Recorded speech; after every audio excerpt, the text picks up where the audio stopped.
Okay, good evening, students. How are you doing? Good evening, Professor. Good evening, Professor. Yeah. Yeah, you can hear me and then watch me pretty well, right?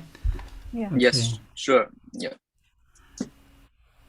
Right, you had a conference in Jeju Island last week. Yes, Professor. Good evening, Professor. Yeah. Yeah, you can hear me and then watch me pretty well, right? Yes, sure. Yeah. You know what? I'm streaming. Conference in Jeju Island. Just a moment. It is a short method, right? Just a moment.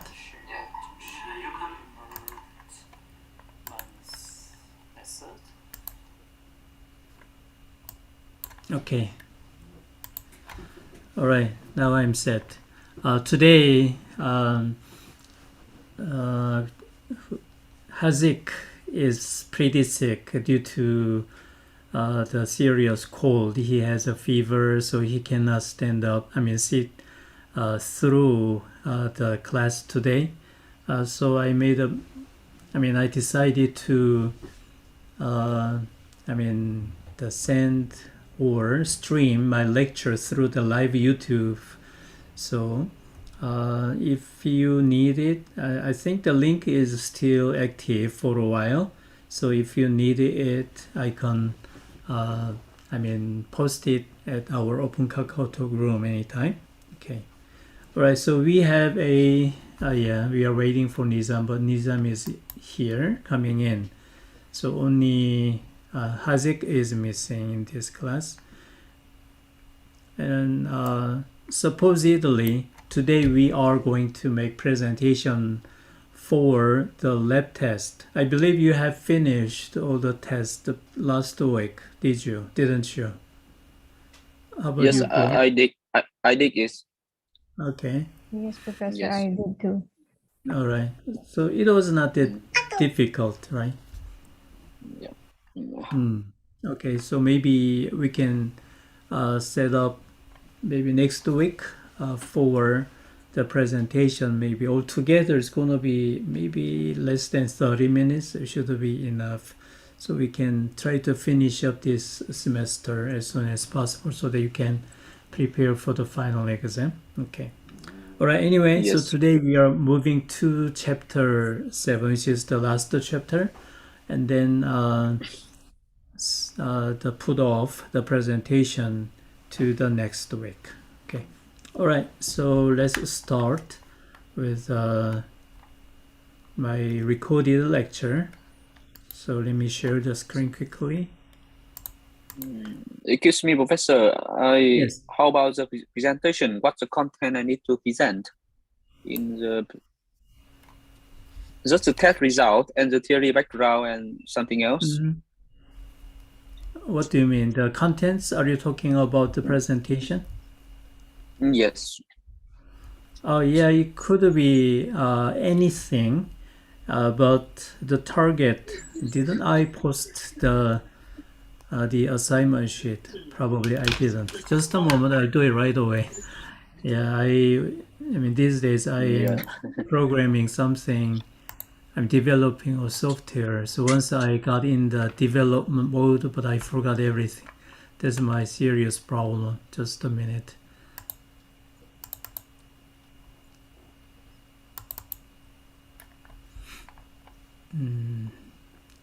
I think I posted it, didn't I?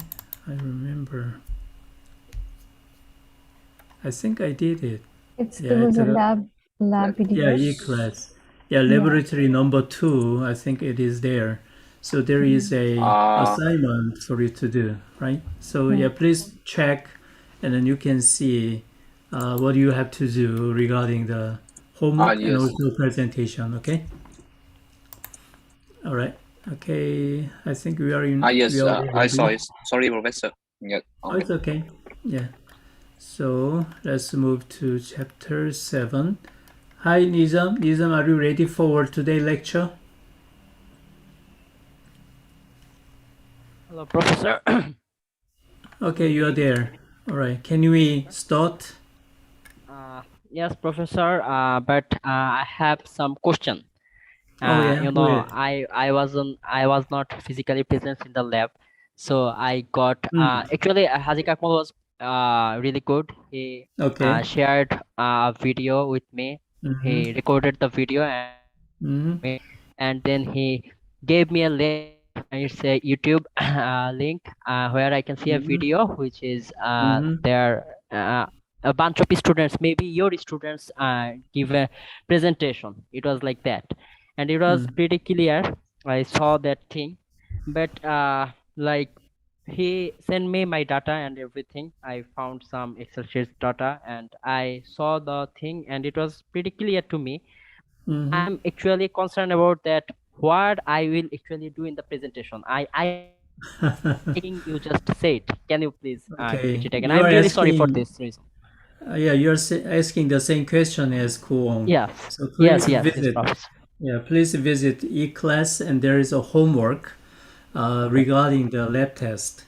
And then in the statement of the assignment, you can see what kind of results you have to report.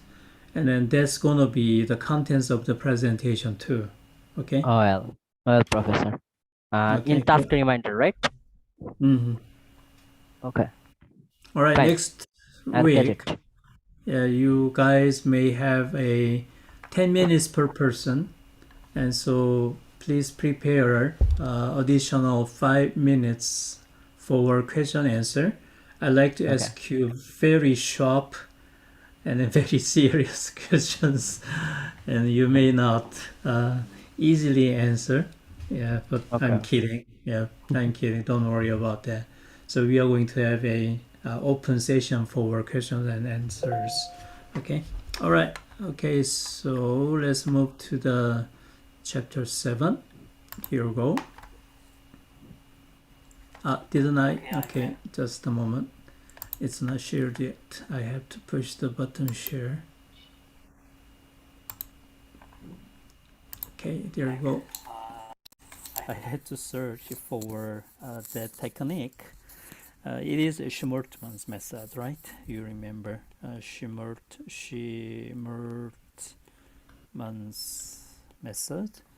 And we know that it is using like a strain influence factor. So based on, let's say this is kind of depth, and then this is a strain. Okay. So utilizing this kind of a simplified strain distribution with increasing depth, and then he could evaluate the settlement. This is based on only the elastic. Based on the assumption the sand is elastic material. But here, I think his name is again Mr. Dr. Cullen at this moment. Yeah, Dr. Cullen, and he utilized one of the soil, the constitutive law, or soil. Sorry for the abrupt start of this chapter, and there is a kind of introductory part, a very short video before this, and then I just skipped it. What I'm trying to say right now over here, and then in terms of application or applying dynamic soil properties to the real world, and then I brought up one example of shallow foundation. So I believe you have studied shallow foundation in foundation engineering at the undergrad course. And then one of the issues related with the shallow foundation is the evaluation of deflection at the sand or clay deposit. Okay, so as you see right here my drawing, and there is a shallow foundation sitting directly at the ground surface. So in that case, the most popular approach is called Schmertmann's method. And Schmertmann is the name who developed this method, this technology. and reportedly this technique is the best of all so far. And then, but this one is based on elastic theory, which is like a strain distribution with increasing depth. Okay, so that's coming again, theory of elasticity. And then recently, Dr. Stokey's PhD student, I think his name is called Dr. Colon or something, and then he adopted the dynamic properties described in this chapter 7. And so he adopted the theory, basically, and then applied that technique, applied this theory, these dynamic soil properties to the evaluation of shallow foundation. So basically, he liked to replace or support Schmortman's method. So, according to Dr. Stokey, several years ago, I had a chance to talk with him, and then he said, Dr. Stokey said, and Dr. Collins, his students, the method is better than Schmortman's method, but it is good only for sand deposit, not for clay deposit. That's exactly same for Schmortman's method, because it is evaluating only the elastic settlement, right? In case of clay deposit, we have to consider the long-term settlement like consolidation, primary and secondary consolidations. But anyway, so once we are concerned about only the elastic settlement, Schmortman's method as well as Dr. Collins' method based on dynamic soil properties discussed in this chapter should be good enough. So in that regard, you'd better enjoy this theory, dynamic soil properties here discussed here in this chapter. That's one of our interest of point in listening to this chapter. Okay. All right. So I discussed a little bit in the previous video, but the video quality was not good. Just I skipped it. I stepped into this, second part of the chapter. Models that we are talking right now in this chapter, and then one of them is, let's say, Ramberg-Osgood method or modified hyperbolic method or something, and so he utilized it to evaluate settlement of the sandy material for a given steady load, like a foundation or building or something. And so apparently his method is the best of all, okay, even better than Schmortman's method. All right, something like that. So this chapter provides a very important, a very good resource for your future research. So I want you to pay attention to all of the lines discussed in this chapter. Okay, let's go. First of all, we are going to discuss dynamic soil properties in the beginning, like influencing factors, parameters or something. And then secondly, we are going to discuss the modeling theory of dynamic soil properties. All right, let's start. Actually, we can measure dynamic soil properties in the field as well as in the laboratory. Okay, so in case of the field test, the only thing that we can measure is the maximum value, right? So this one is the field value, but that corresponding to G max field, and then this one is free of any the sampling disturbance, and also it has not been subject to any let's say corruption of stress histories or something. So it is pretty good one.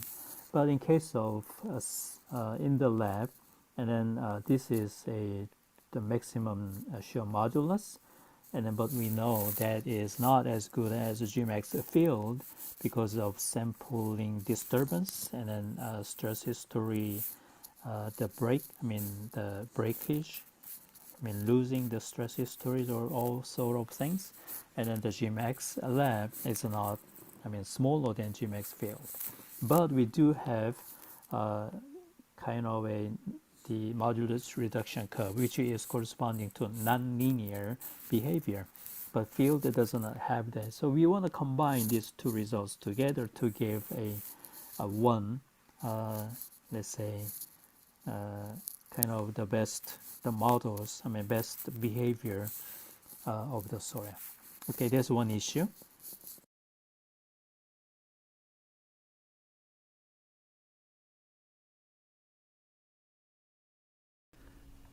Yeah, sorry, I muted my voice and I didn't realize. Now, what I'm trying to say here, actually recently Dr. Stocky performed a new research to develop nonlinear behavior, nonlinear shear stress strain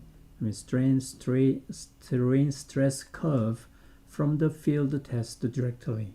So as I said, this lab test, the result coming from the curve coming from the lab test is not original because the soil, the specimen is coming from the lab, but there is a disturbance or sometimes remolding or something like that. So the soil itself does not reflect the real condition of the field. So we like to measure this kind of nonlinear behavior at the field directly. And so, before Dr. Stocky performed that research, and nobody could do it. But recently, he had a very nice vibrator called a vibrosize at the surface. The vibrosize is like a big, huge truck. The weight is like a 25 tons, like a 5 times of 5-ton trucks, which is humongous. And then actually that is used for oil exploration. And then mostly what they do to explore the oil straight with containing the crude oil, and then they place about 2 of these trucks vibrosize at the surface, and you're shaking it at the ground surface. And then that energy may be propagated down into 5 kilometer or sometimes 10 kilometer. So the energy goes down to huge depths. So he utilized the kind of big energy source at the ground surface and then changing the energy level. And so he could obtain large strain, like a sometimes 2% or 5%, which is covering the actual shear strain range for the earthquake loading. So he did a pretty good job. So in case of him, because he has that huge impact source device, he does not have to worry about how to develop the nonlinear stress strain curve for corresponding to the field. But right here, because we don't have, most of the countries don't have that, and we have to work with these two. So 1 point from field, which is GMAX field, and then a curve, nonlinear curve from the lab. So we have to combine these two different information to generate a corresponding the nonlinear curve, corresponding to the field. So that's the point. Okay. Right. The breakage, losing the stress histories or all sort of things. And then the GMAX, and figure it out. What are the influencing parameters for dynamic soil properties? And when we talk about dynamic properties, soil properties, and then GND, and also, and then again, Gmax, and then the minimum. So all of these 4. Okay, right here is summarized. As you see, it's not just a couple of things. There's many, many different things. So shear modulus is a function of sigma m bar, which is mean effective stress, effective normal stress, and void ratio, stress history, degree of saturation, shear stress, grain characteristics like CC and C sub U, and vibration amplitude, vibration frequency, and creep effect, and soil structure, and temperature, freezing. And all of these affect the dynamic soil properties.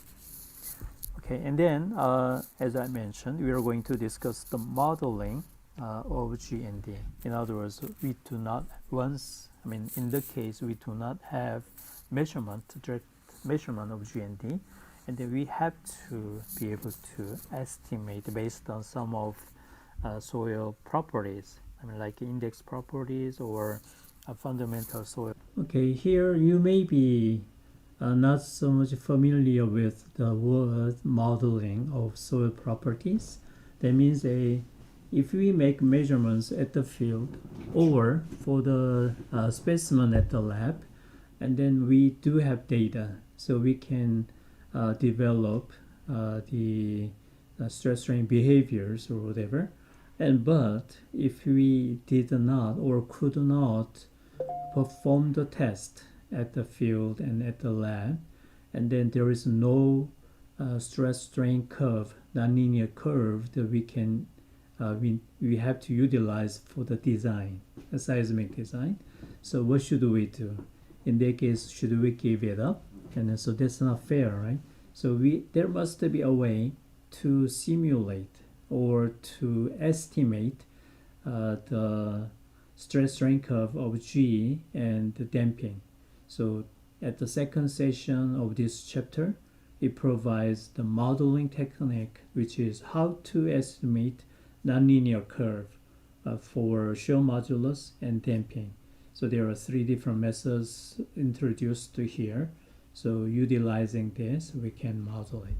And then actually the number 3, Rambo-Osgood equation.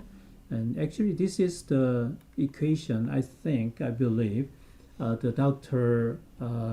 Colon, Dr. Stokes' student, utilized for estimating or evaluating settlement of shallow foundation.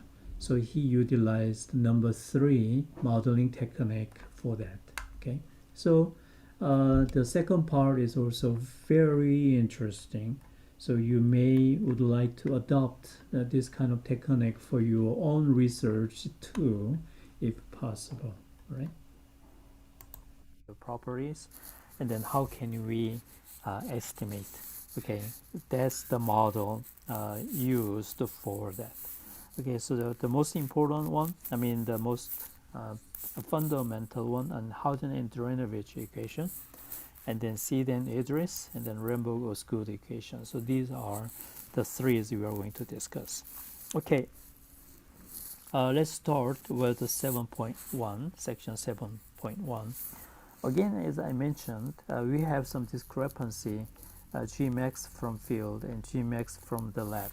So we want to match it together. So for sure, this should be increased because Gmax lab is kind of a reduced number compared with the original one. So they should be increased. But still, we would like to have this kind of a nonlinear behavior. That is true, right? So here are 2 different ones.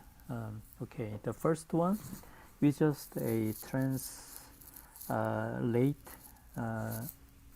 to the vertically the whole curve.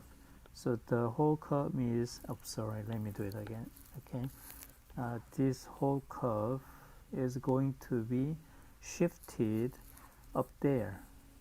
So it's like a parallel movement, parallel shift. Okay, so what I'm saying is this distance, that movement is the same everywhere. So this is the same. So that's method 1. And then in this case, and then we have a perfect match of Gmax field and also Gmax lab. And then the shape of nonlinear behavior, which is modulus reduction. So I called this one modulus reduction, okay, curve. And this one is perfectly kept. But the problem is the G minimum, okay, or kind of a asymptote of G, this is quite different. So this is questionable, right? So it's hard to agree. All right, so the next one that we can think of, that means the method we just tried right now, method 1, So method 1, I don't want to take it because again, as I said earlier, at the large strain and the shear modulus is very large compared with this one. So actually we are overestimating shear modulus at the large strain. Okay, so I don't like the one. So probably I like to take number 2, second method. Let's take a look at. Is rather than the parallel translation, rather than parallel translation, we just this one is kept at the same position, and then we just take this one and then move up there. So the whole curve, so this part is translated parallel, the vertically, and then this one is a proportionally shifted, like a modified. So the final resulting curve is like this, right? Okay, so that's number 2. Which one is the best? Okay, just a moment. Let me change the screen quickly.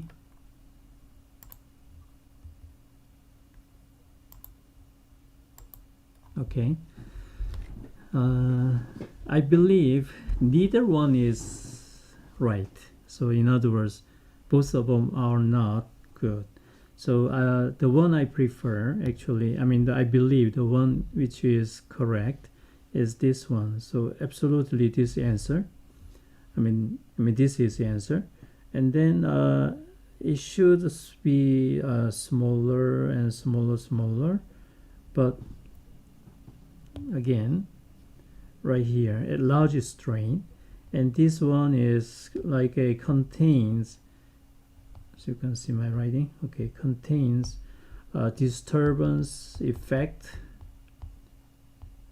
So this is kind of underestimated, and this one is too much overestimated. So the real one, it should be between these two, but I believe it is located toward the lower point. So maybe the best one, I think, the green one. So the green color right here, that is the realistic one.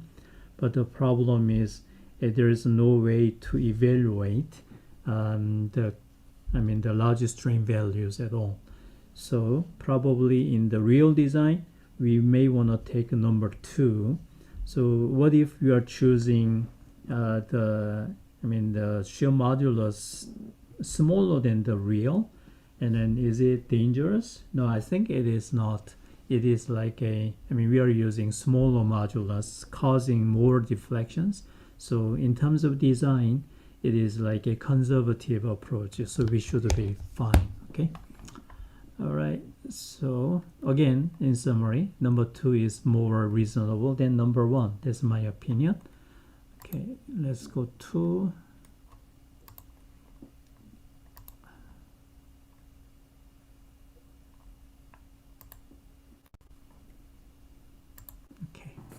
I believe nobody can answer that, but in my case, number 2 is better in terms of the physical understanding of the real conditions. All right, let's move to, and then the influencing factors, influencing parameters for G and D. Okay, I want you to memorize some. Okay, the things, the influencing factors discussed in this section is very important. So typically I ask students to list about 4 approximately or 5 important influencing factors for G and D at the final exam with some drawings. So what I'm saying is I may ask you what are the influencing factors for G and D, and so you have to draw the curve like this and then list maybe 3 or 4, maybe 4 or 5, and so that's what you are expecting as a candidate for the final exam. Okay. of these because I will give you the exam. So please list the highest influencing factor. I mean the most influencing factors. Let's say 4 of them or something, or 5 of them. Okay, and then you may say, okay, the first one is strain amplitude, and then the influencing fashion is like this. So G is getting smaller with increasing gamma, and then D is getting increased with increasing gamma or something like that. So you have to provide the drawings, I mean graphs, with the number of the different name of the parameters. You say 4, 5, maybe, and I think you have to keep it those things in your mind. Okay, so let's start with a strain amplitude.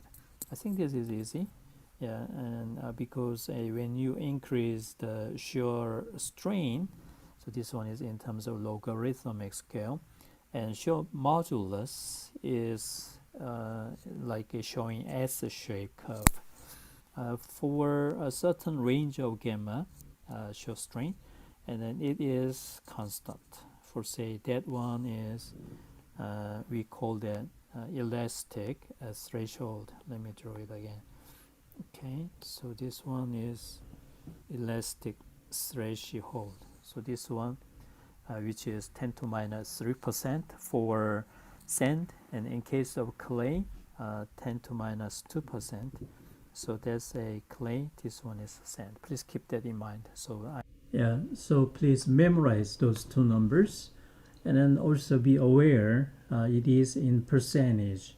So if without using percentage, actually the strain is 10 to minus 5 for the elastic threshold at sand. So this is sand.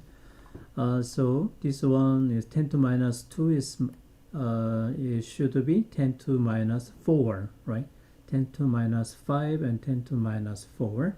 So don't be confused or don't neglect the percentage symbol at the end. So depending on the material, so in case of clay, it behaves more elastically for the larger strain.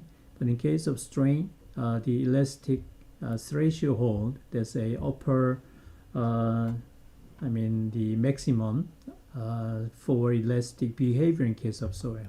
Right? I mean, you have to memorize these two numbers.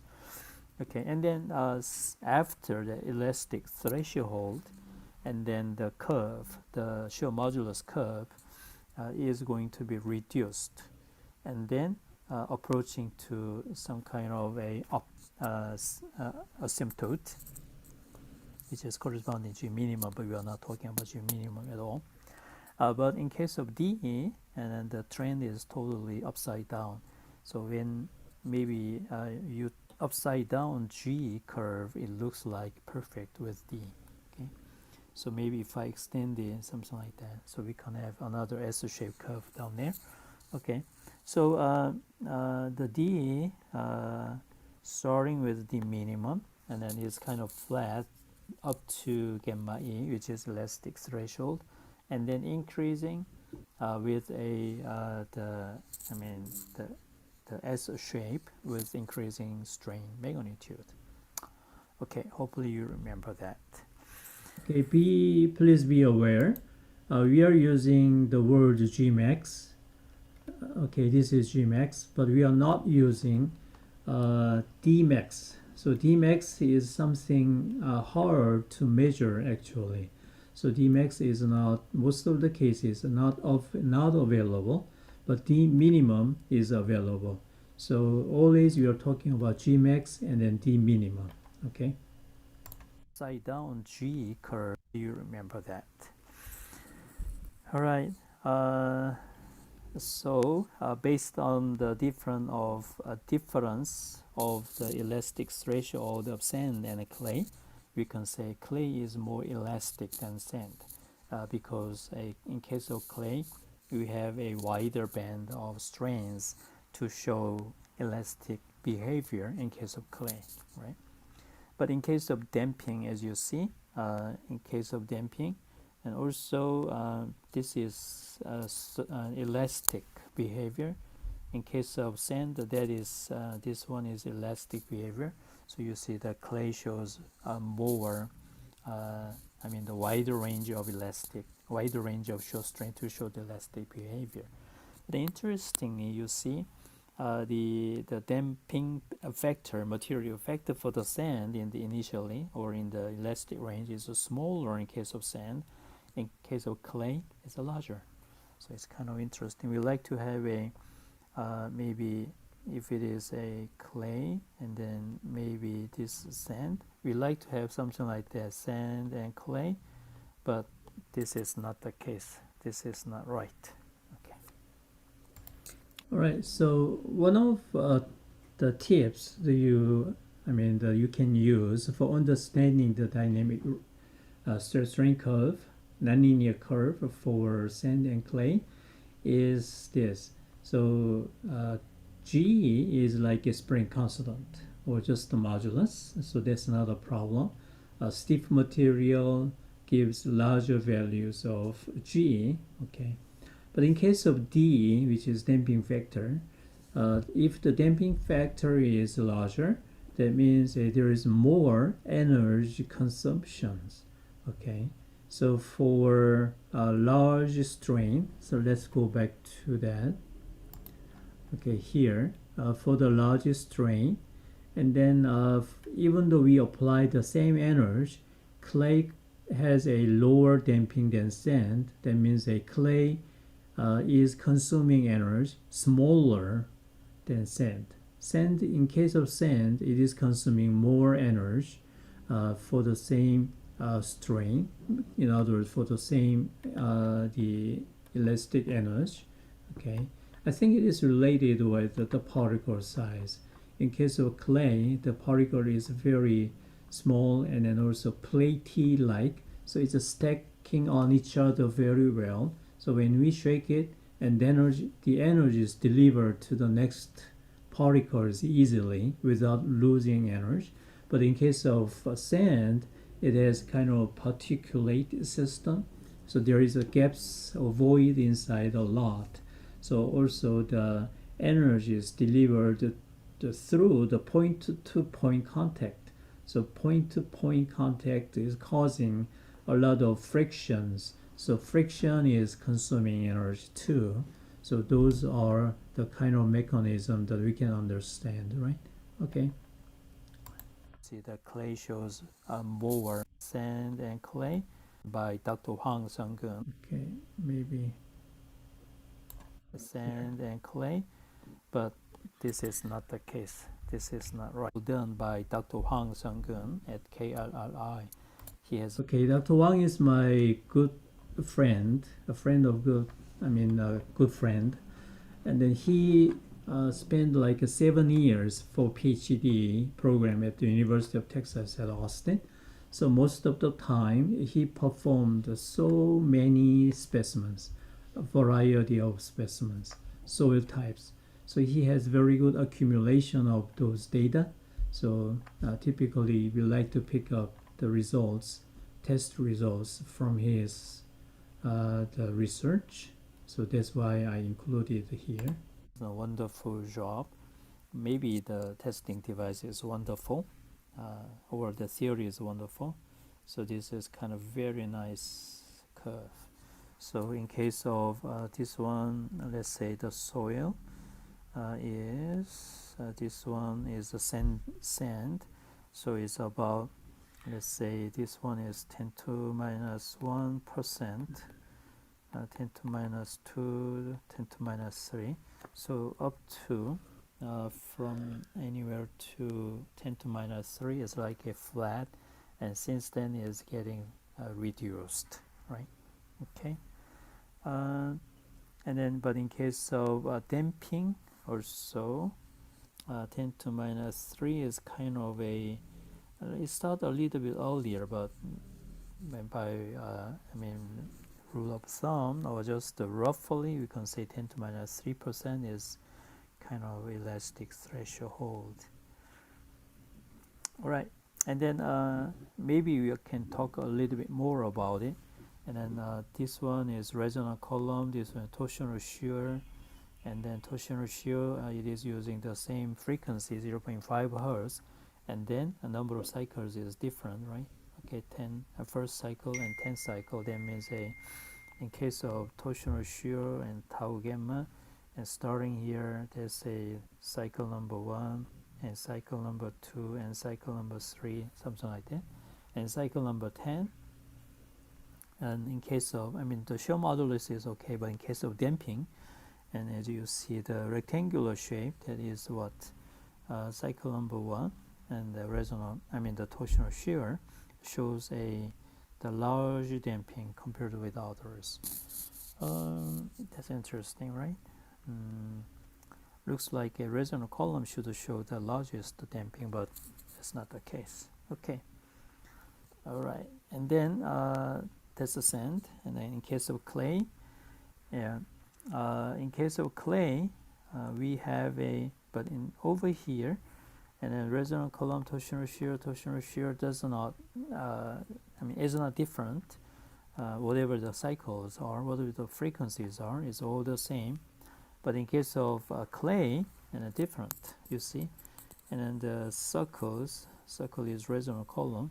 So resonant column shows larger shear modulus, and torsional shear is showing a smaller shear modulus. So we are going to discuss that also later on, but that's something that you may want to enjoy, and you can experience or you can appreciate from these curves. And then this is very clear. The resonant column shows higher damping, and then torsional shear shows clear damping. In case of clay, that's very much reasonable, right? You may not agree at this moment, that we are going to talk about later.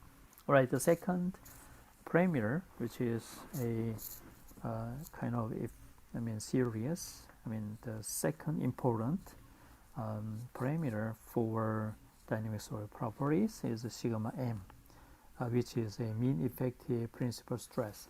In other words, if you have a higher confining pressure, and what's the result? And you can easily understand, if you have a large confining pressure, that means that the larger confining pressure makes the soil stiffer, right? Okay, so larger sigma m means what? And that means a stiffer soil. So when the soil gets stiffer and shear modulus is increasing and damping is getting smaller, you understand, right? That's very much reasonable. So with increasing sigma m, which is pressure, and then G is increasing, damping is decreased. That's very much reasonable. Okay. And also, this is interesting too. When you have a different samples, let's say we have a 1, 2, 3, 4, 5, and then we are changing sigma c, which is a pre-consolidation pressure. Even in this case, even in resonant column or torsional shear test, and then the testing cell is exactly the same as a triaxial compression cell. So we can do pre-consolidation before shearing, before resonating. So we provide the confining pressure, and then let the drain open.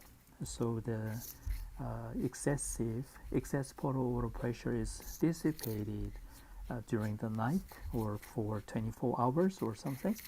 And then when all the excess water pressures are dissipated, and then we provide the shaking. So in case of torsional, triaxial compression test, and also in the resonant column test also too.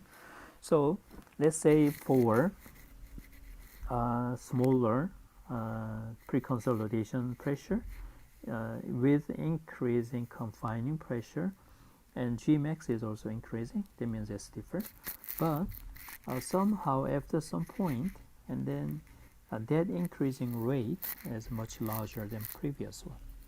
So that means that what?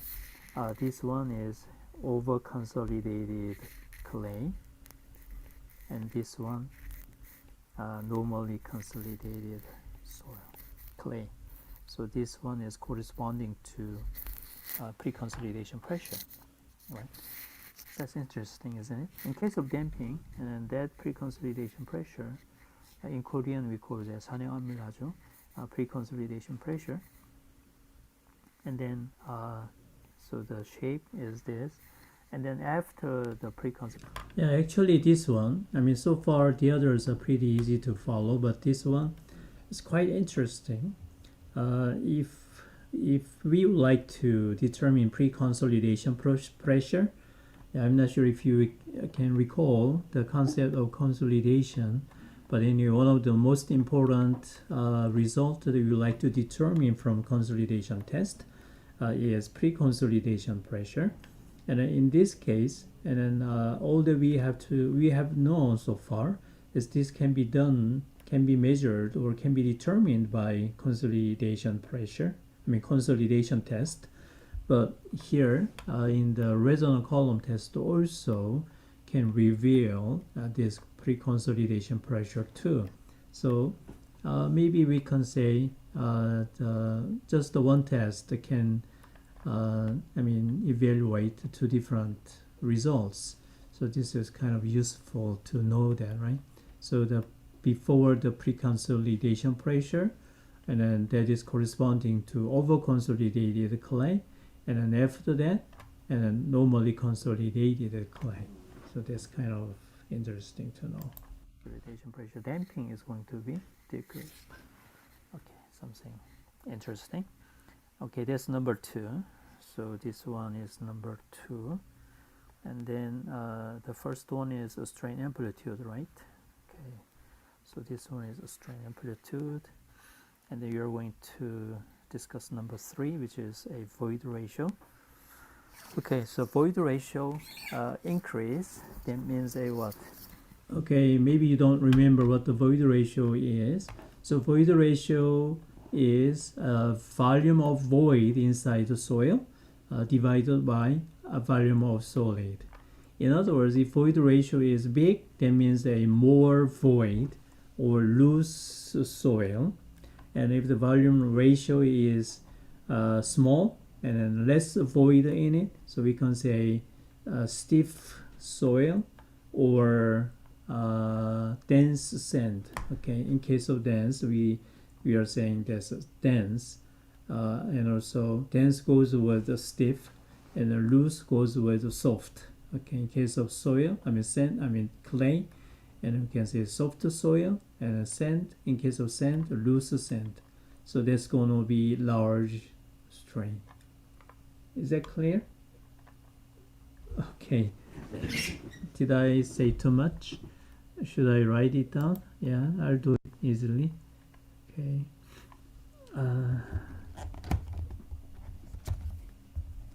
So what I'm saying is, so the void ratio,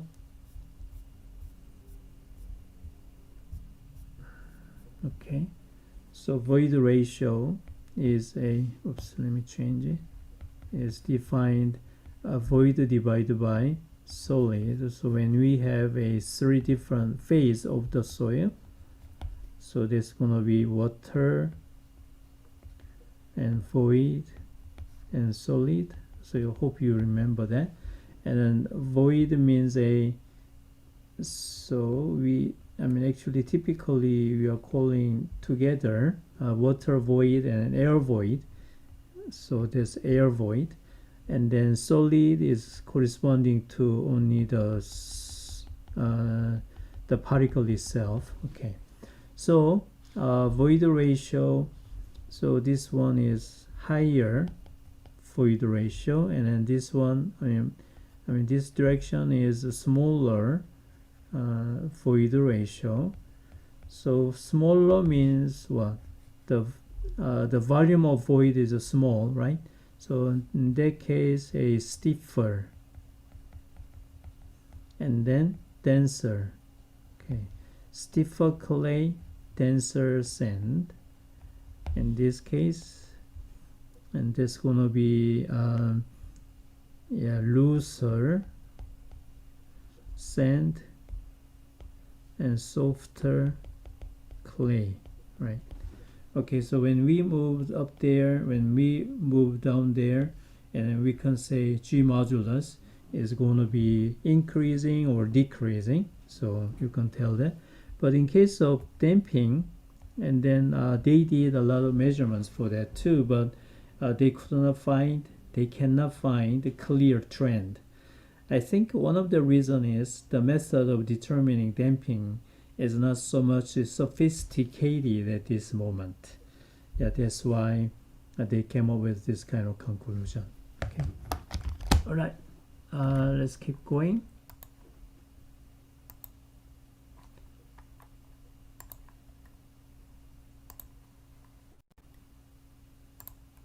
So looser or softer, right?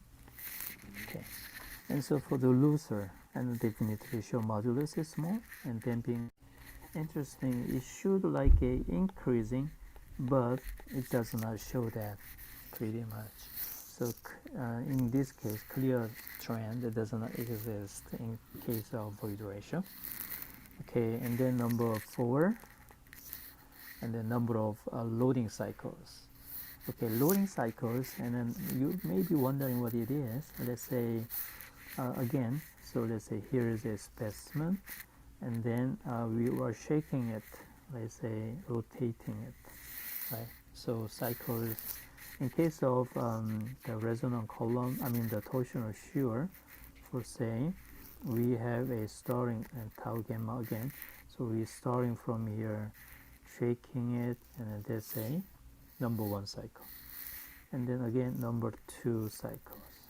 So if I say, in terms of a time, like a parametric, parameters, so a 1 cycle, and here is 1 cycle. So this tau and gamma, and then cycle 2 and cycle 3 or something. So when we have a more and more cycles, and the soil is subject to more cycles, more shaking, all right? So it has more experience, histories to, exposed to the excitations or vibrations or shaking or something.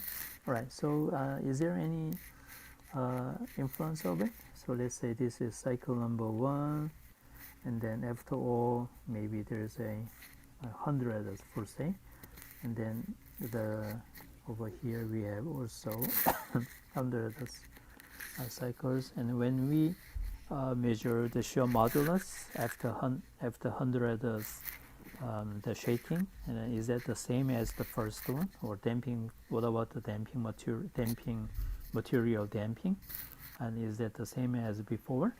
Okay, that's what we would like to discuss over here. So let's see what it shows now. Okay, this one is number 4 again. Right, here's the summary. In case of sand, okay, in case of sand, and then with increasing number of cycles, and then the shear modulus is increasing. That means as you know, understand, in case of sand, what is the best way of compacting it?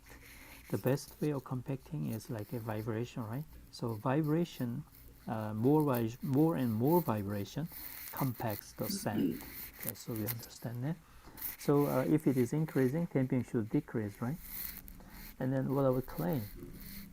Okay, with more. Just a moment. One of the reasons the number of cycles is important is due to, in case of earthquake loading. So in case of earthquake loading, the number of cycles is number of cycles. So shaking, earthquake shaking is not just one shaking. It's not it, right? So it's shaking maybe not 100, maybe more than that. Yeah, so it's a lot of numerous cycles going on. So what we are trying to say, when the soil is subject to numerous loading cycles, and then what about the soil parameters, the shear modulus centimeter? Are those parameters are going to be changed because the soils have been subject to many loading cycles? Yeah, that's why we like to answer these questions That's why we study the number of cycle effect here. So which is important, right? You agree with me? Vibrations, and then also in this case, let's say clay shows different behavior, right? So clay looks like a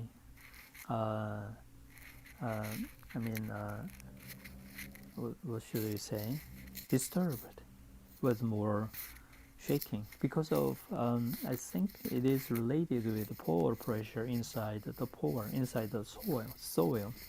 So if we shake more, and then the degree of saturation is, the whatever the coefficient of permeability is pretty small, and then so the vibration, if it is easy to drain the water moisture inside pore water like that, and then we can say the effective stress increasing and then it's getting stiffer. But in case of clay, and then the coefficient of permeability is pretty low, so the pore pressure is increased and that does not dissipate, and effective stress is smaller, so that's why it is getting softer, right? But in case of damping, we don't see any effect. All right, so that's a number 4, and then number 5. Okay, this one is the result of whatever the torsional shear, and as you see, so the if I draw it here, so let's say this is center line. So what we have, a number 1 is this. If I exaggerate this, cycle number 1, and cycle number 10 is over, 100 is there. So after many cycles, and then the slope of this curve, so this tau gamma, so that is G, right? The slope is getting smaller and smaller. So with many cycles, and then G, shear modulus, is getting smaller. And then damping does not have effect. Okay. All right, and then number 6. Let me see. So number of the degree of number of loading cycles is 4, and then number 5 is degree of saturation. So let me change the color. So this one is 5. So degree of saturation. In case of sand, not important, as you understand, and then the sand has very high permeability, so all the excess pore pressure is dissipated right away, so it is not affected by the pore pressure. So pore pressure does not build up in that case. And about clay, very important. All right, so in terms of degree of saturations, and then when we measure shear modulus, it shows like this. Okay.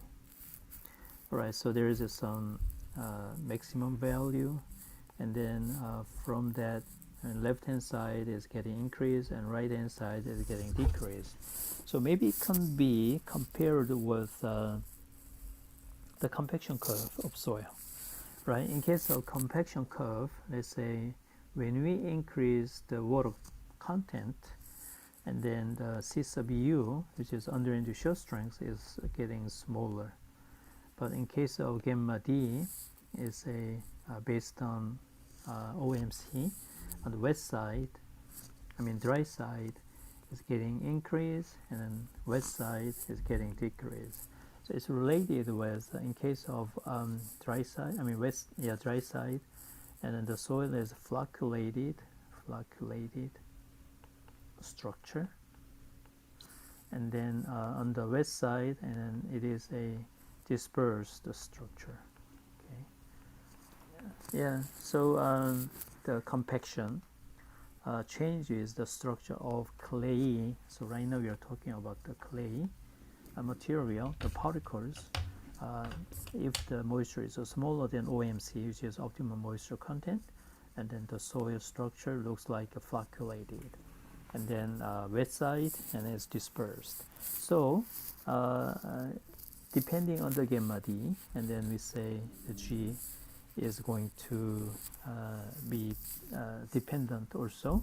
So gamma D is increasing and G is increasing. Gamma Like D is decreased, then G is decreased. All right, and then number 6, right? So that's number 5, and number 6 is over-consolidation pressure. Okay, in case of over-consolidation pressure, and then and I think it's related with what discussed before, depending on sigma m. Let's say this one is pre-consolidation pressure, sigma c bar, and then in that case, G max is increasing, but after after sigma 0 bar, sigma c, which is pre-consolidation, and then the rate of increasing G max is much larger than before. Okay, and frequency effect. This is really nice. Important thing. 7. Okay, frequency effect. In case of G max, okay, it doesn't affect that much, but in case of damping, it affects very much. So what is it? Frequency effect. For say what it means is in case of 1 Hertz frequency, for example, that means in 0 to 1 second, there's a 1v1 shaking. Okay, and then if we at the same time, if we have 10 cycles in 1 second, and that means what? So 1 cycle to complete 1 cycle, it takes only 0.1 second. So shaking is much faster than the other case. So the higher frequency means what? Higher frequency means fast vibration, okay, or fast shaking. So fast means, looks like in case of sand, as far as I understand, fast means between the soil particles we loses a lot of energies, right? And so in that case we can understand with increasing frequency, it's faster and we lose more energy. So the damping D minimum, not just the D minimum, is increased drastically. But in case of G max, it's not affected that much. Okay, so that's number 7. Okay, now number 8. And initial shear stress, in that case we need more research. It's not clear enough. Number 9, I think that's the last one that we discussed in this chapter, which is time effect. Okay.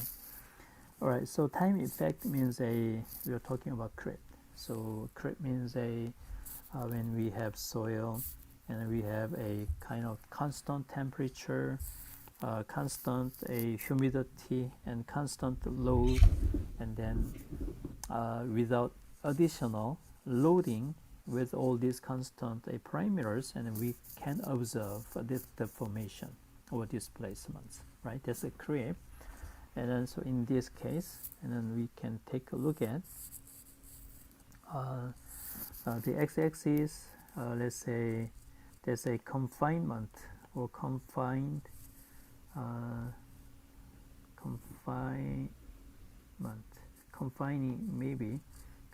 pressure. So time for confining pressure. So confining, so let's say maybe one day we did confining for 1 day.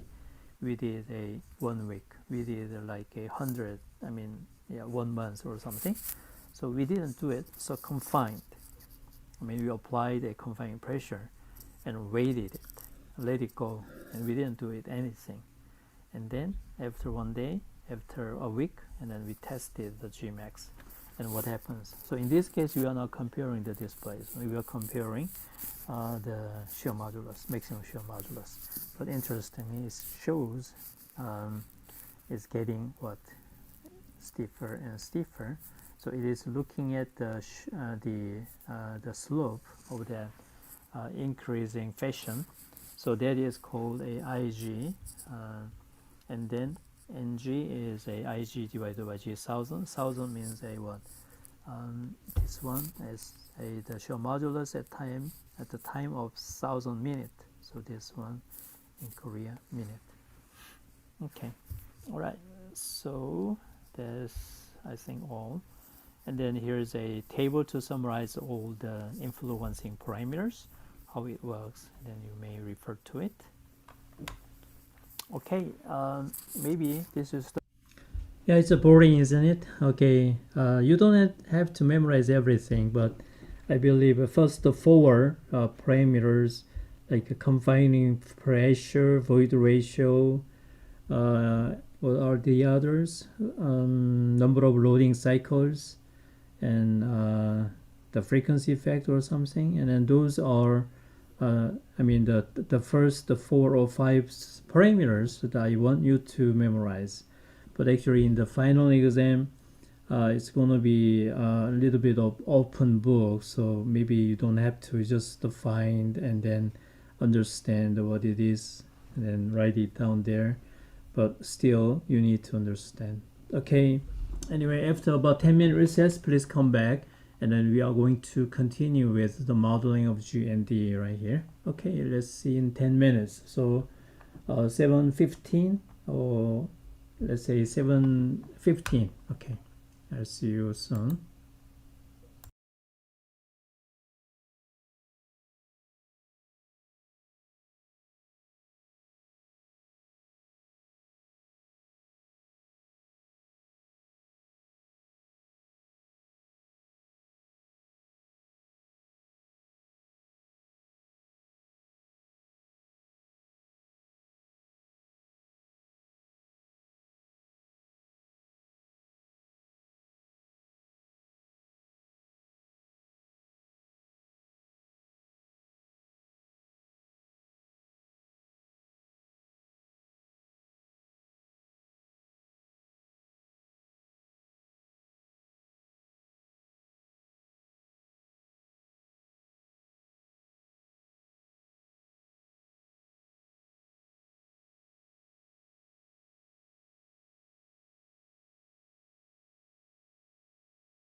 Okay, please come back.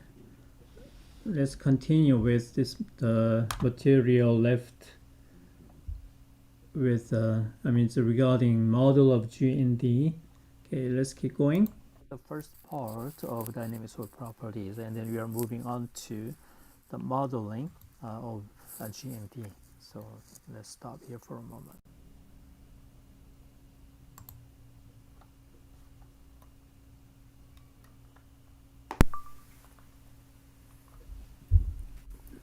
Okay, the next section is the modeling of shear. Looks like not everybody has come back. Sadia, she's not here yet. Nizam, am I the only one here?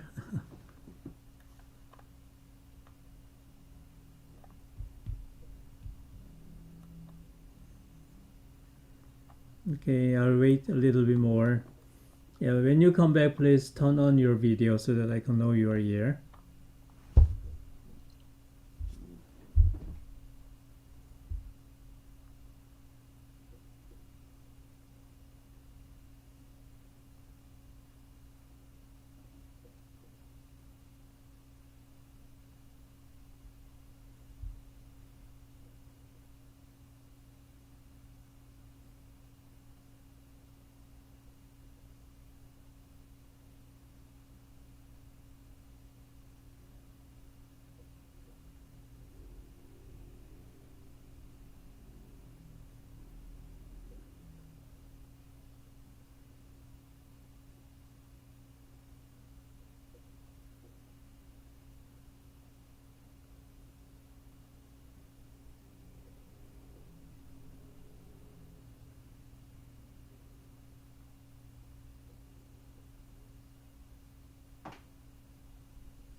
Okay, Sadia has come back. How about Kuo?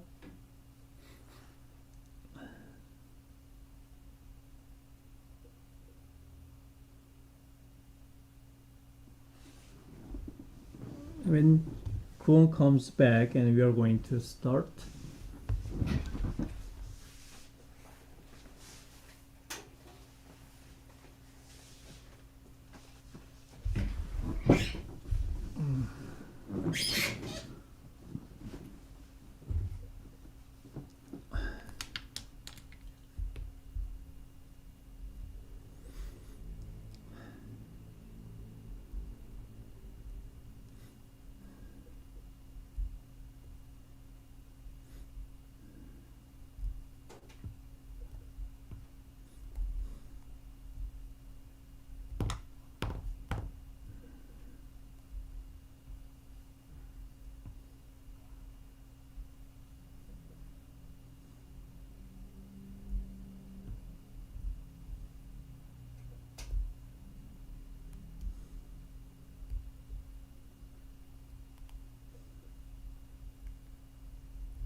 Professor, Nizam is asking for permission to enter.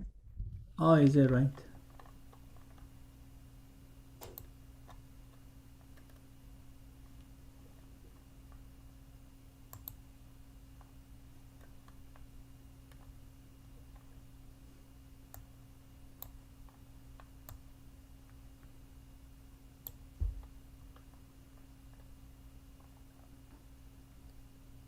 Okay, Nizam is in now, and then waiting for Kuo to come back.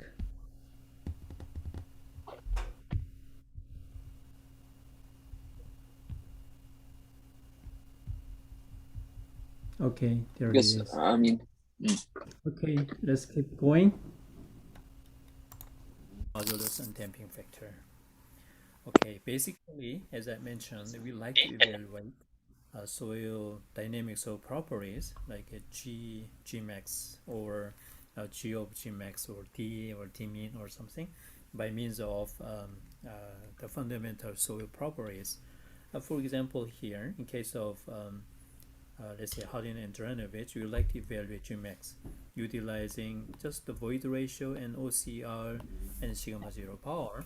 And once we know those fundamental soil properties, and then we can have an idea what Gmax should be, right?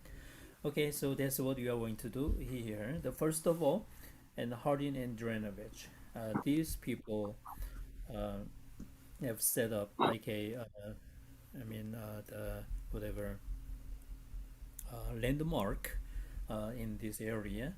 In case of modeling, we need to separate it out. First of all, Gmax, and secondly, G of Gmax. So this one is a small strain behavior. This one is a large strain behavior. In other words, in terms of, let's say, when we have a log gamma versus G, and this is Gmax up to where? Elastic threshold, and then this one is a G of G max, and then that's a nonlinear behavior for the large. Looks like the volume is quite small. Is that okay with you? It's okay, Professor. it's Oh, okay, okay, Professor. good. Oh yeah, so the Zoom is doing pretty good job. It's automatically adjusting the volume level. Okay, so right here, the modeling, in terms of modeling, we are going to model two different things. The first one is the Gmax. Gmax is the field value, right? And then second is G of Gmax, that is lab value, so which is the nonlinear curve. So Gmax is just 1 point. G of Gmax is nonlinear curve. So we are modeling two different ones. And what Gmax is typically small strain, less than 10 to minus 3%. So this one is we call small strain property. And G of Gmax is a large strain property because the curve is defined for the strains from small to large strains. Okay, so please clarify, we are modeling two different things. And the first one is a small strain, and then the second one is a larger strain. Okay, so please be aware of that, so you don't have to be complicated with all different materials here. Strains. Okay, so by the same token, we can have something like this, and so this one is D min, and then this one is D curve, right? Okay, so let's start with a small strain, which is a G max and D minimum. So this one is G max and D minimum. So that is corresponding for the short strain below the elastic threshold. And the first equation they provided is, let's say, we call old equation 1972. Please remember this year, 1972. It's very simple. So as I mentioned, it's function of void ratio and then OCR and sigma zero power. And sigma zero bar is kind of interesting because this is kind of a whatever mean effective stress. So maybe we can say this, right? And so this one is like a function of another function of gamma and z. So, and then in terms of gamma z, and then we can say maybe that's a function. Let me write it down over here. Okay, so Gmax is a function of void ratio OCR, and then instead of sigma zero power, we can say gamma and z. Okay, so we can do that. And specifically in terms of G, and then so this one, when we replace it, gamma prime z or something, and then z has a square root of it on top of it. So over here, z is coming from like a 0.5 square. So G max is like a proportional to square root of the depth. So this is something that you need to know too. Okay, so there's a new equation 1980. Alright, I said that this equation is like a landmark in this area, like a modeling of small string. So this the old equation provided by Harding and Dranovich, and these are very important people, Harding and Dranovich.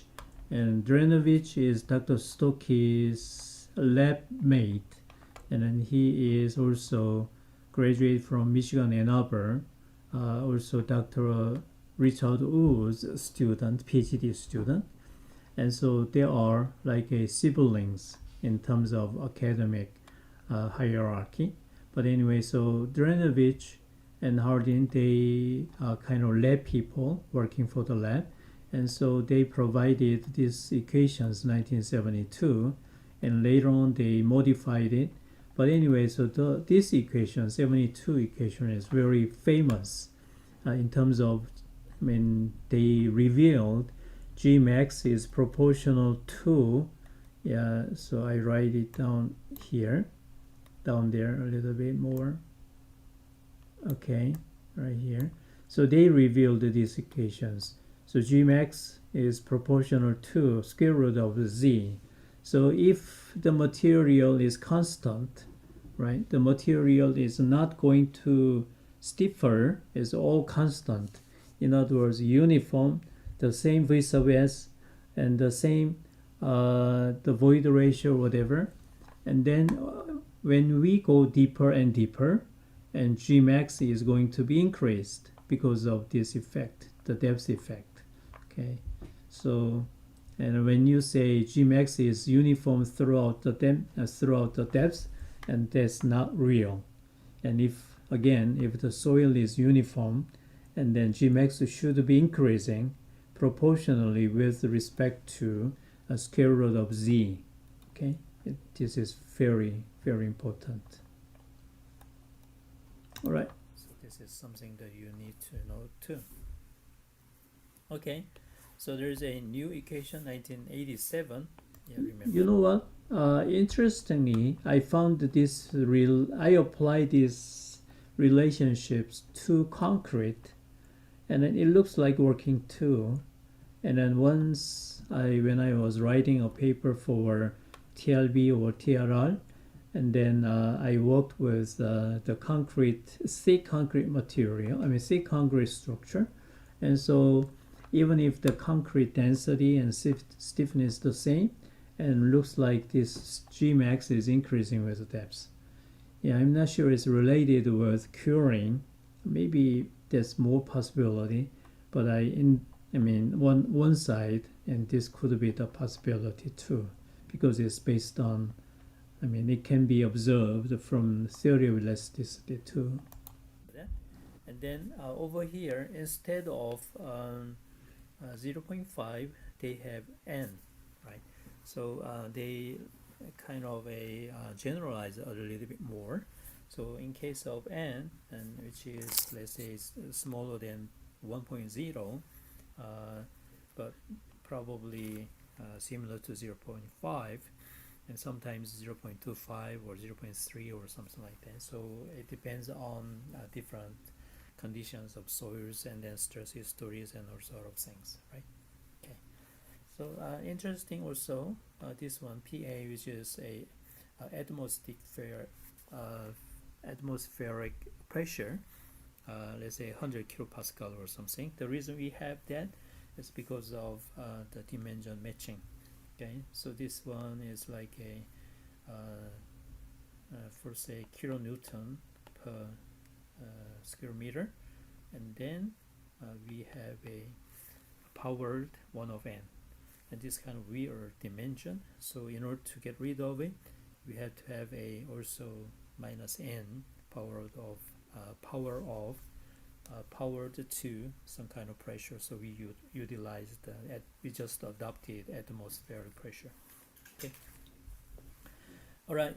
So we discussed the two. Oh yeah, just a moment regarding. I was not clear enough to explain that, and then I think that's kind of a very interesting approach. What I'm saying. Let me stop sharing it. Okay, so this one is coming.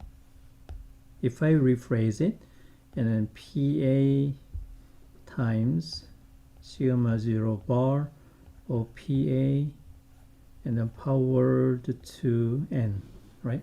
So this is that rephrase of those two components, and then specifically we know this one.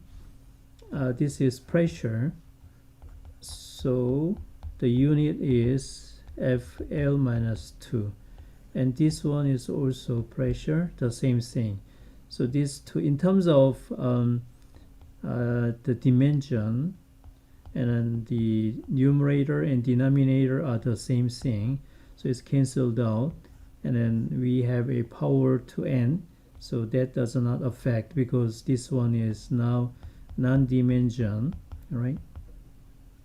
So all that we have, okay, so this is non-dimension, also OCR is non-dimension, and then this one, it turned out to be FL minus the pressure, right? And the left hand side also pressure because it's elasticity modulus. So we have a dimension matching finally.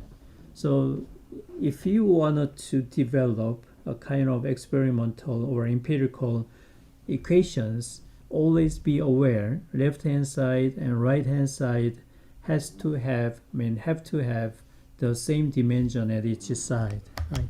So in order to make it happen, and sometimes we like to borrow atmospheric pressure, the normalized for normalizing the stress with the atmospheric pressure, so that we can match it. Without this, and then actually the unit is kind of weird. On the left hand side, if we do not incorporate atmospheric pressure, and the unit is FL minus 2 to power of n, so this is kind of weird, and this is not a physical dimension at all. So in terms of equation, that doesn't make sense, right? So that's why we need to they had to incorporate atmospheric pressure in the middle. Okay. All right. Where is it? Screen 2 movie. Okay, this is it. Share. Okay. Let's keep going. Equations given by Hardin and Drenovich for small strain. So in other words, elastic material. Please, this is very important. Please keep in mind. So now, in case of large strain, and we have also two different ones. The first one is hyperbolic functions, and hyperbolic means like you remember the hyperbolic formula. So let's say, okay. So when you say y equal 1 over x, and then that's something like this, right? So this is x and y.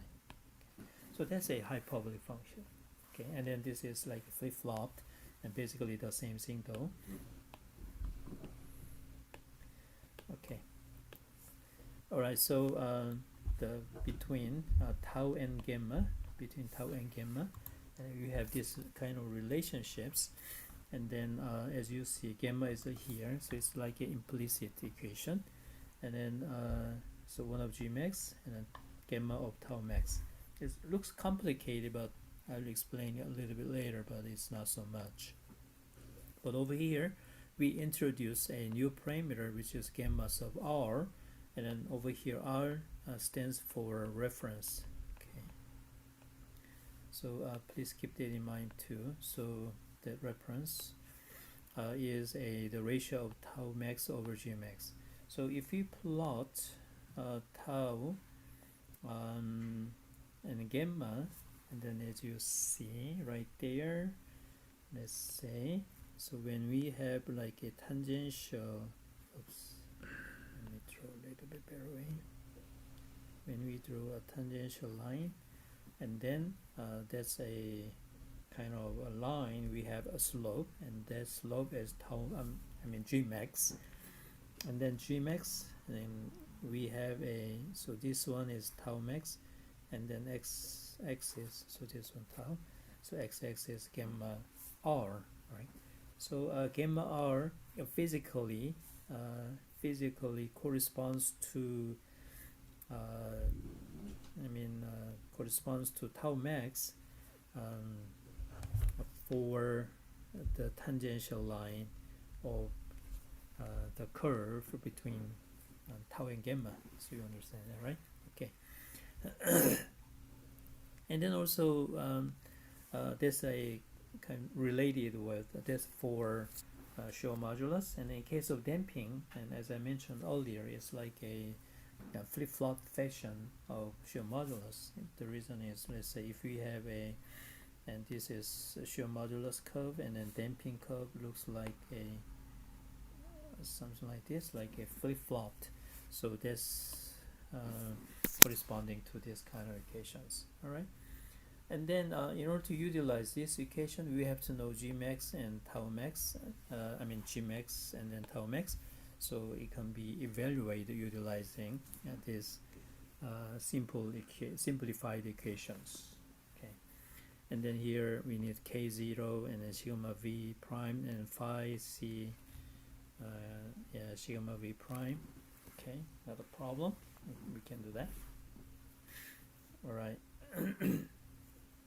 And again, G is going to be tau divided by gamma, and then so that is look like this. So it's kind of a, we pass this to the left hand side, and then that is coming like this, right? So it's simple. And then but introduce this gamma r, and then the equation is simplified more, look like this. So rather than this kind of complicated equation, we just utilize this. So this one is called what? Hyperbolic. Okay, hyperbolic relationships. And then this page, I worked on it, how we came up with that equation. So as over here, I studied it pretty well, and you can follow it easily. And then this is my solutions. How I ended up with. Okay, how I ended up with that. All right.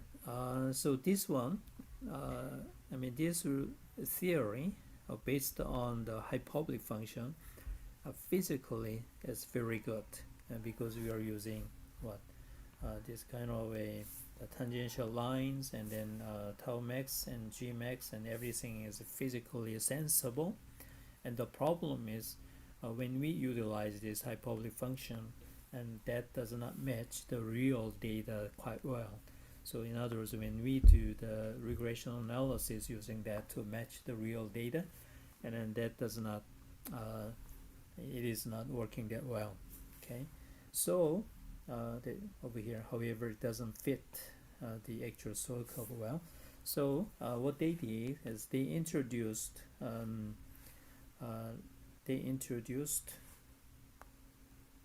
okay, I'll talk about the next pages by the way. Okay, so over here they said a hyperbolic strain, and so there's another version. Okay, there's another version, and then looks like over here gamma sub r is, so gamma sub r looks like similar to gamma sub h, but it's not the same, so it's a different. So they introduced hyperbolic strain, not reference strain, and that hyperbolic strain looks like that. And then right there they have a exponential functions, and then parameter a and b, so those are new parameters, and so they can replace the hyperbolic functions with the simplified one.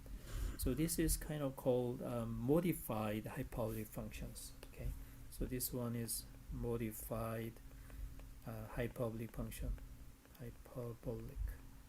So this one is better than just the first version of hyperbolic function, but it's still not as good as the whatever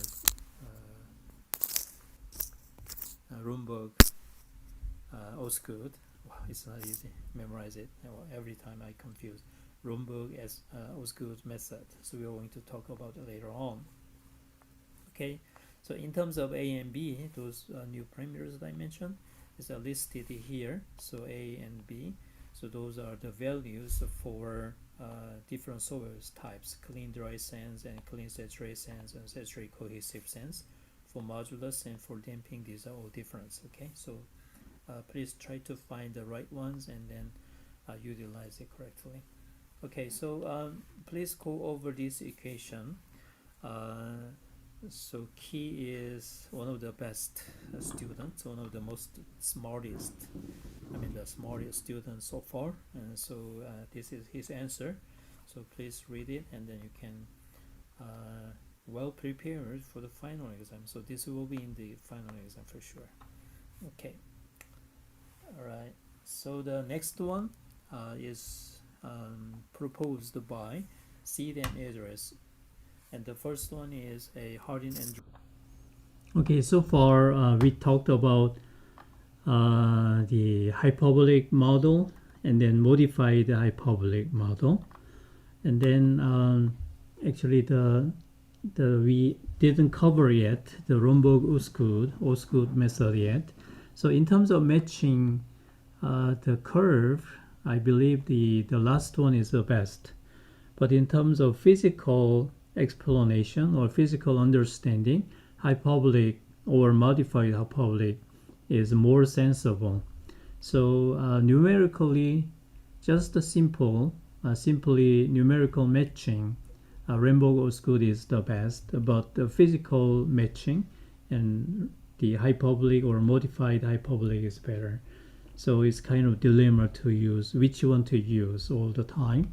Okay, so probably just by listening to, by just looking at the theories briefly like this, and then you may not understand quite well.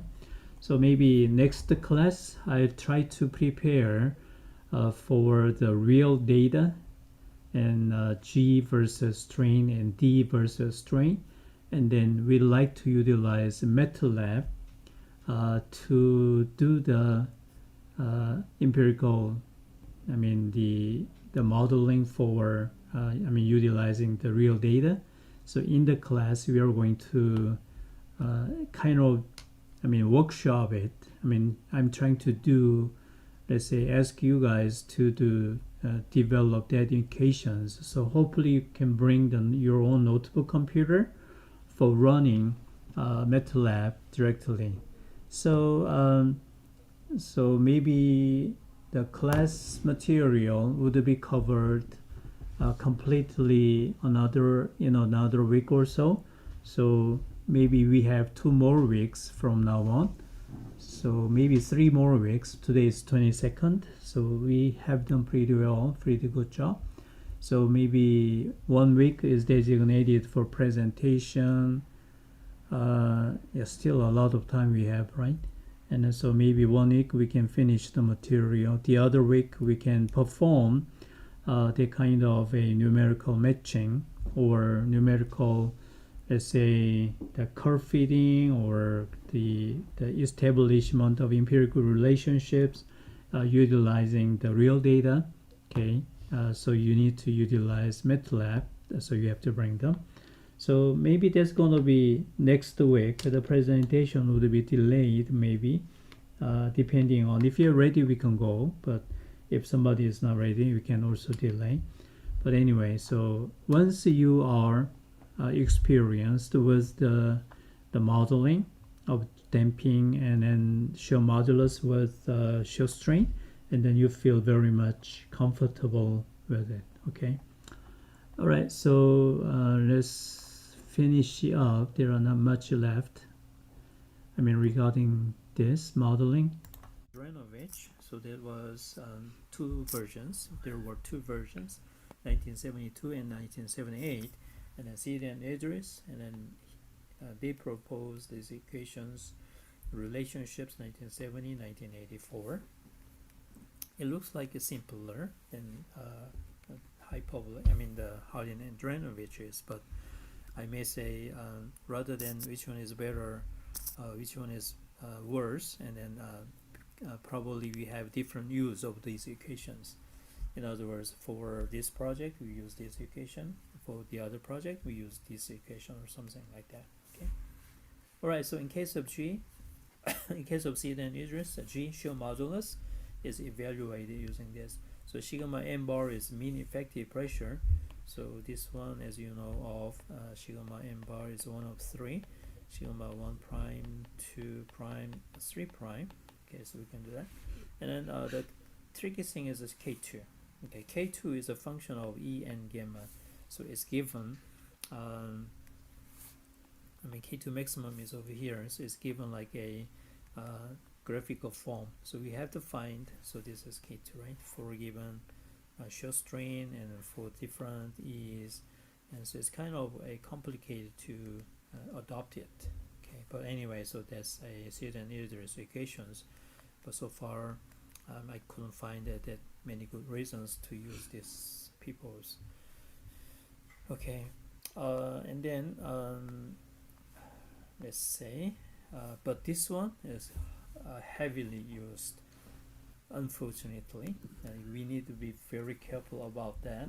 Okay, what it is, let's say this is the curve, shear strain versus the ratio, which is GOG max. Okay, and then as we understand, this is percent 10 to minus 3% is ratio hold 4%, right? So it is a flat, and then from that point it is coming down or something like that. But anyway, so in case of Sid and Idris, they ran a lot of the resonant column test. They found this kind of ranges for the curve. Okay, so the middle one is like a representative, like average curve, and the hatchet line is like a range of the most of the soils.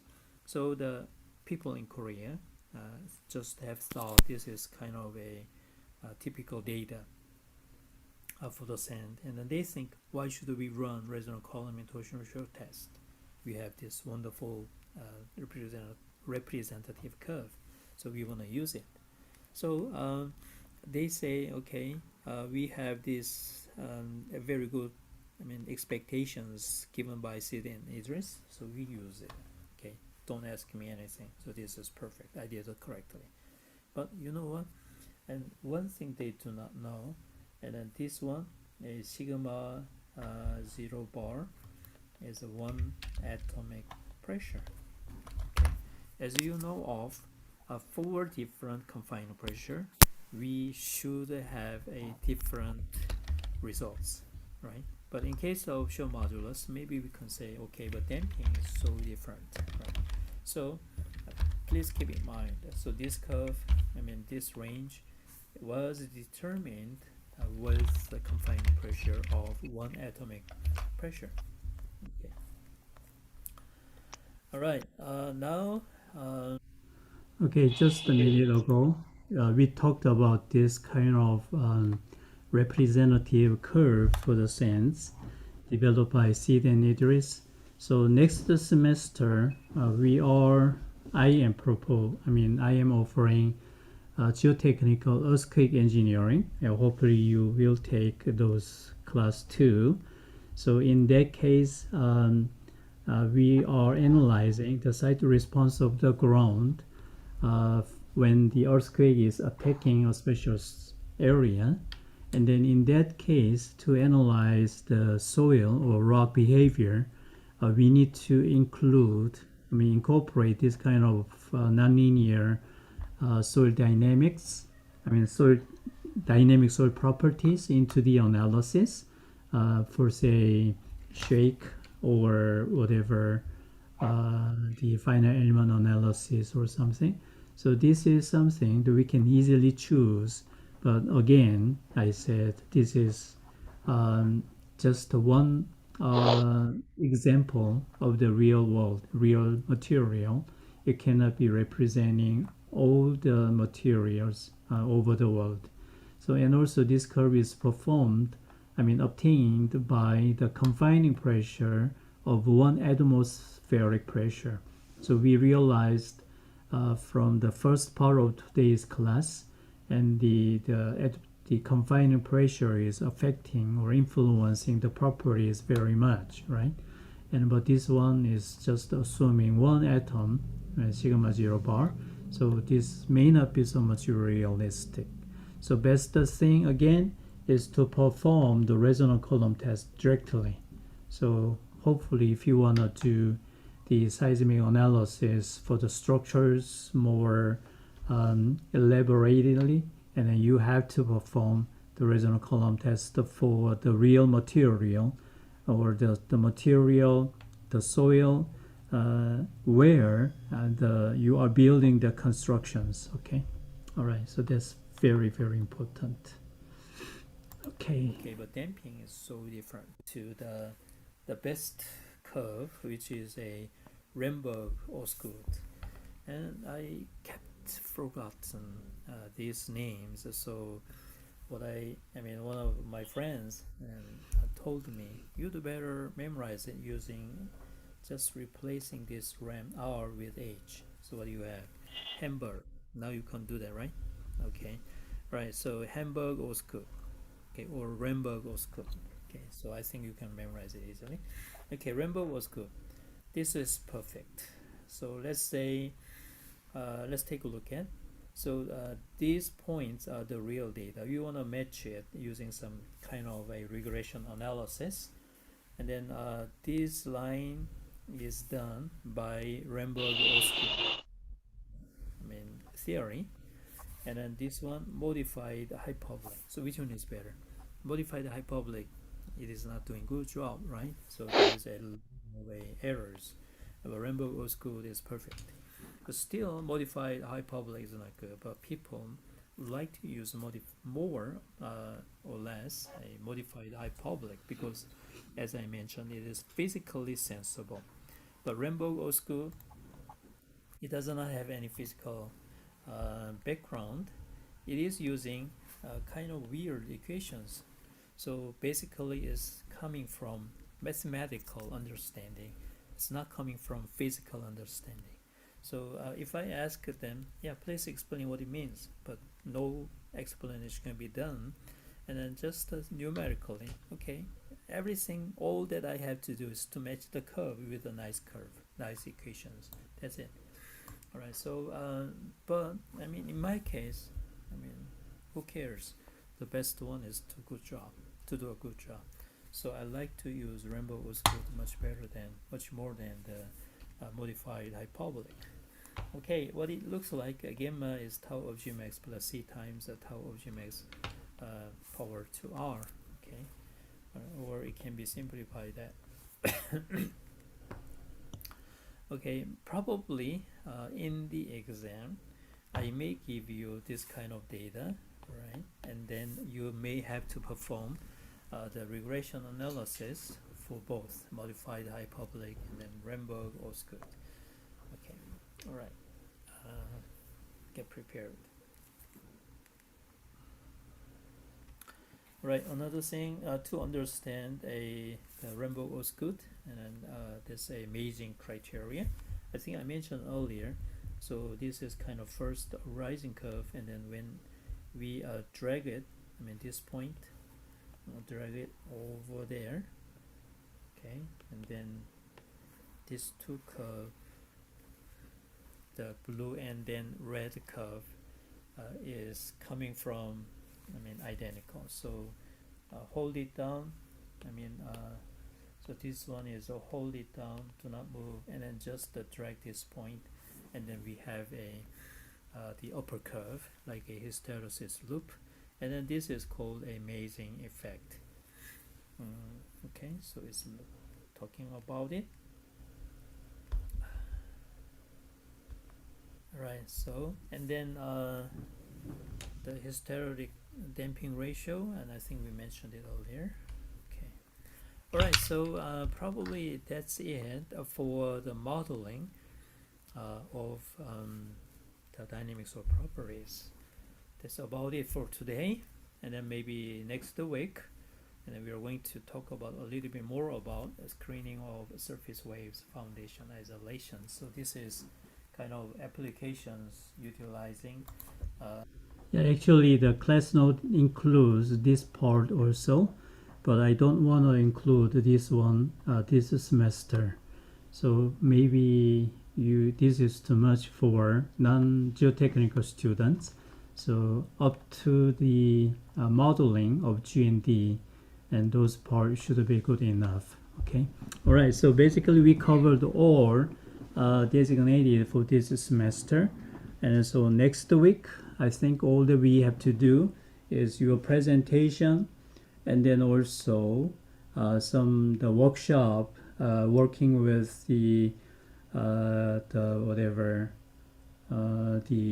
real data, G versus strain, shear strain, and damping versus shear strain, and utilizing those data, we are going to build empirical relationships for hyperbolic model and modified hyperbolic, and then also Ramberg. I mean, not Hamburg. Yeah, Ramberg was good. Yeah, my memory is so weird. I cannot remember those words, even for 30 years so far. Yeah, Ramberg was good models. Okay, so I think we covered pretty much today too. So I appreciate your attendance, and then also attention for the class. I'd like to see you next Monday. Thank you so much. Again, I'll post, let's say, to you all. Okay, so this is the link for live YouTube stream recording today's lecture. So if you like to see a little bit more, so please visit the site. All right, thank you so much, and then that's gonna be it. Let's call it a day. Thank you, Bye. Professor. Yes, thank you, Okay. Professor. Okay, bye guys.